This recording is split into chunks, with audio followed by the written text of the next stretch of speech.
Nós estamos no outubro prateado. Ah, é, Mônica? É. É um tempo para conversar sobre o envelhecer. Como estar nesta fase? Será que no país nós estamos preparados para viver este período da vida com qualidade de vida? Eu vou conversar sobre isso, foi um desafio que eu lancei para ela, a doutora em envelhecimento saudável, professora Geni Araújo Costa. Geni, que alegria ter você aqui comigo. É alegria para mim também. Geni, vamos falar sobre isso, porque nunca se falou tanto sobre essa fase da vida, sobre a maturidade, sobre o envelhecer. Eu posso escolher como chegar à velhice, como eu quero a minha velhice? Pode, Mônica. Pode, desde que você... antes da nossa fala aqui, tinha o promotor, o juiz, Sim, né? E fala de infância, juventude, adolescência. Ali já começa o processo de envelhecimento. Mas o processo de envelhecimento que eu penso, que eu desejo. Por quê? Quando se fala 60 anos, envelheci de hoje para amanhã, então de hoje para amanhã agora eu vou cuidar. Tem que cuidar, mas que seja antes também. Então, eu acredito que nas escolas deveriam ter projetos, uma disciplina, uma temática voltada ao processo de envelhecimento, que é o que vai acontecer com todos. A gente não estuda lá as mudanças da infância, as mudanças da adolescência. A gente tem que estudar as mudanças também da velhice. Ora, para isso a gente precisa conhecer.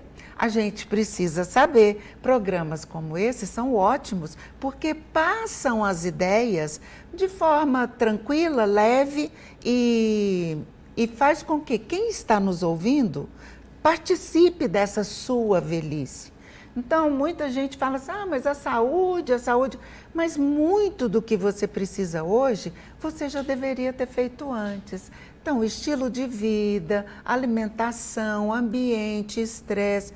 É possível, num país tão desigual como o nosso, é difícil. Mas se a gente for fazer uma base por baixo, a gente nunca vai ter um conhecimento que seja útil a todos.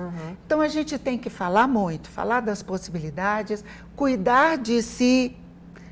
Por exemplo, o exercício, o nosso corpo foi feito para o movimento. Se a gente não faz... ele entende que então pode ir parando. E aí você chega na velhice paradinho, e não é essa o que nós desejamos. A gente sabe, por exemplo, você tem lá a sua rede social que você trabalha muitos conteúdos voltados para a maturidade, para o envelhecimento. E a gente tem uma certa mania de, você estava me alertando sobre isso, de enquadrar, de colocar todo mundo na mesma caixinha. Então, porque eu cheguei agora aos 60, tenho condições agora de não trabalhar mais, vou fazer isso, vou fazer aquilo, vou fazer uma viagem, vou para aventura. E aí a gente tem o processo de escolher, vou voltar de novo com o verbo, essa fase, se eu quero mais quietude, se eu quero continuar trabalhando, ou a gente hoje parece que também quer que todo mundo seja maduro do jeito que tem que ser. A questão social é de padronizar todos os comportamentos. É tranquilo para ela fazer a gestão. Então, se você padroniza o que faz aqui, o que faz ali, o que faz aqui, você entra num quadrado do qual às vezes você não escolhe, você é intuído a fazer coisas que não necessariamente é o seu desejo.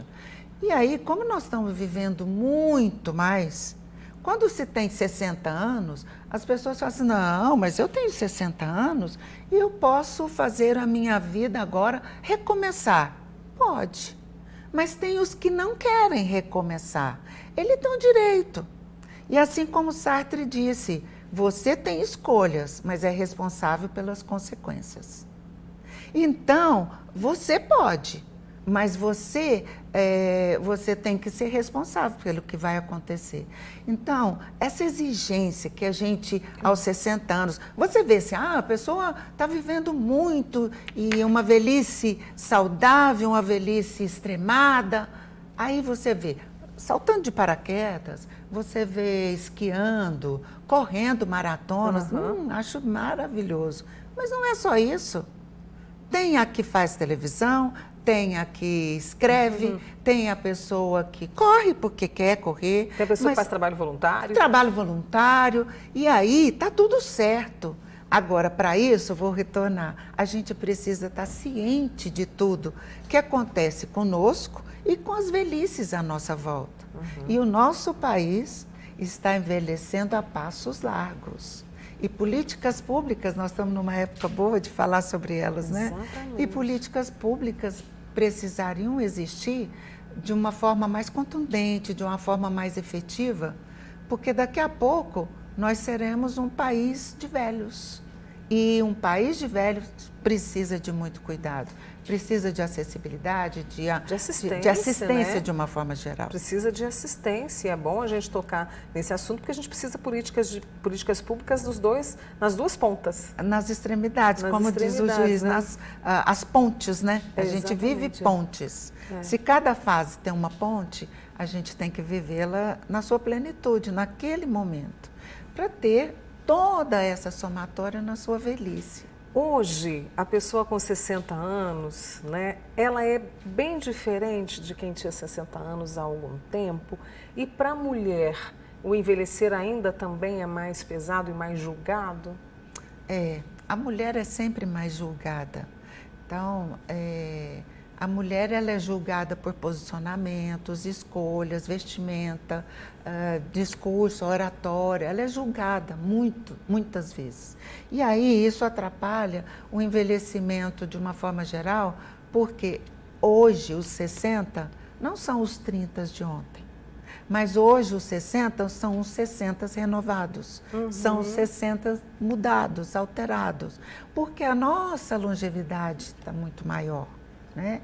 Basta dizer que a média de idade das mulheres são quase 80 anos. E isso é muito, 78,8. Isso é muito. E a gente pode, então, viver com mais plenitude nas suas escolhas e não nos padrões que são colocados dia a dia na nossa vida. Não naquilo que as pessoas querem que você faça. Que você seja ou faça. Ou faça, seja ou faça. Geni, para você, eu te conheço há tanto tempo, eu gostaria de te perguntar, toma liberdade disso, né? Para você, como tem sido essa fase? Eu te vejo tão renovada, tão... É porque a gente também é amiga, sabe, gente? Então, eu preciso trazer isso aqui também, porque você é uma inspiração para mim. Então, e eu sou a favor de exemplos.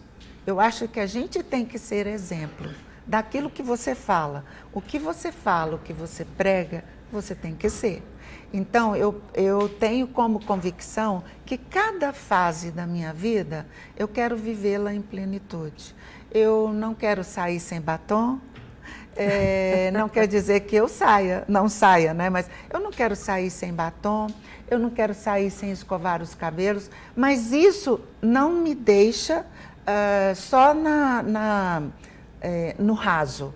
Eu ainda quero produzir muito, eu quero escrever, eu quero produzir, eu quero alimentar o meu Instagram, porque tudo que eu faço, para mim, tem que servir para o outro. Então, um exemplo, Mônica, e isso eu agradeço muito, é muita generosidade sua, a gente envelhecer com competência e qualidade, porque depende de você.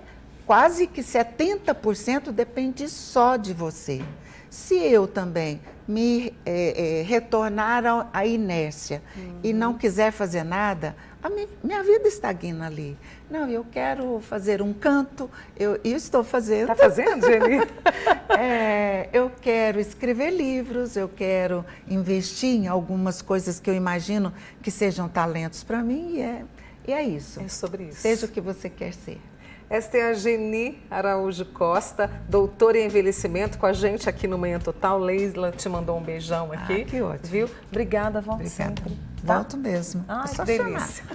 Junto com ela eu vou, mas esperando você na volta, porque a gente tem muito mais aqui no Manhã Total. Boa semana, viu? Boa semana, Geni. Obrigada.